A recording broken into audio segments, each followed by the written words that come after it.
இரவுக்கென்று ஒரு சிறப்பு இருக்கத்தான் செய்கிறது.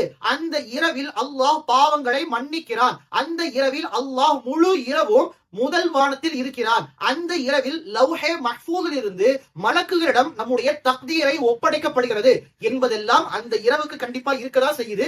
இதுல கருத்து வேறுபாடு யாரெல்லாம் இருக்குதோ அவங்களுக்கு எந்த இமாம்கள் பதில் சொல்லியிருக்காங்களோ அதையே அவர்கள் தாராளமாக பின்பற்றிக் கொள்ளலாம். குழப்பம் இருக்கக்கூடியவர்களுக்கு மட்டும்தான் இங்க நாம தெளிவு சொல்றோம். எனவே அந்த இரவுல தாராளமாக நம்ம கண் விழித்து அமல் செய்யணும். ஆனா இரவுல மிக மிக தாமதமாக தூங்கி காலையில தஹஜ்ஜதையோ ஃபஜ்ரையோ விட்டுவிடக்கூடிய அளவுக்கு இரவுல அமல் செய்ய தேவையில்லை. மாறாக இரவுடைய அமல் என்று சொன்னாலே தஹஜ்ஜுடைய நேரம். சீக்கிரமாக தூங்கிட்டு காலையில மிக சீக்கிரமாக ஒரு 3-3:30 மணிக்கே எழுந்து அமல் செய்யக்கூடிய பழக்கத்தை நாம கொண்டு வரணும். அந்த இரவை நாம மிஸ் பண்ணிடவே கூடாது. மூன்றாவது கேள்வி, அன்று கபர் ஜியாரத் செய்யலாமா செய்யக்கூடாதா? நபி ஸல்லல்லாஹு அலைஹி வஸல்லம் அவங்க ஷபே பராத் அன்னைக்கு கபர் ஜியாரத் செய்திருக்கிறாங்க. அங்க போய் இறந்தவர்களுடைய பாவ மன்னிப்புக்காக துவா செய்திருக்கிறார்கள் என்பதாக ஹதீஸ் இருக்குது. அதுல பலகீனங்கள் இருந்தாலுமே கூட உலமாக்கள் என்ன சொல்றாங்கன்னா, நபி அவர்கள் தன்னுடைய வாழ்க்கையிலேயே ஒரே ஒரு முறைதான் அந்த கபருக்கு போயிருக்கிறாங்க. அதற்கு முன்னாடி இருக்கக்கூடிய ஷபே பராத்லயோ அதற்கு பின்னால் இருக்கக்கூடிய ஷபே பராத்லயோ அவர்கள் போனதில்லை. போகலாம், ஆனா நபியுடைய வாழ்க்கையை பின்பற்றும் விதத்துல வாழ்க்கையில ஒரு முறை நபியர்கள் போனாங்க இல்லையா?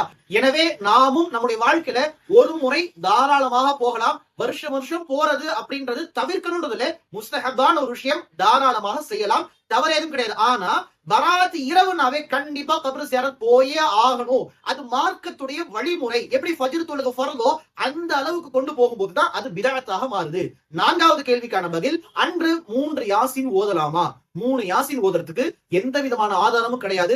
தனிப்பட்ட முறையில நாம எந்த அமலும் செய்யலாம். பராத்துடைய இரவுல குறிப்பிட்டு இந்த அமல் செய்யணும், இந்த சூறாக்கள் ஓதணும், இந்த திக்ர் செய்யணும் என்பதாக எந்த விதமான குறிப்புகளும் எந்த ஹதீஸிலும் கிடையாது என்பது தெளிவாக நம்முடைய மனசுல பதிவு வச்சுக்கணும்.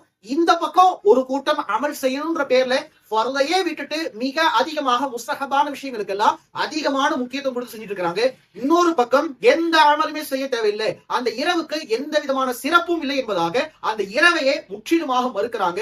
இரண்டு பக்கமும் இல்லாம மார்க்கம், இமாம்கள், சஹாபாக்கள் என்ன சொல்லி தராங்களோ அதை பின்பற்றக்கூடிய வாய்ப்பை அல்லாஹ் நம்ம அனைவருக்குமே தந்துள்வானாக.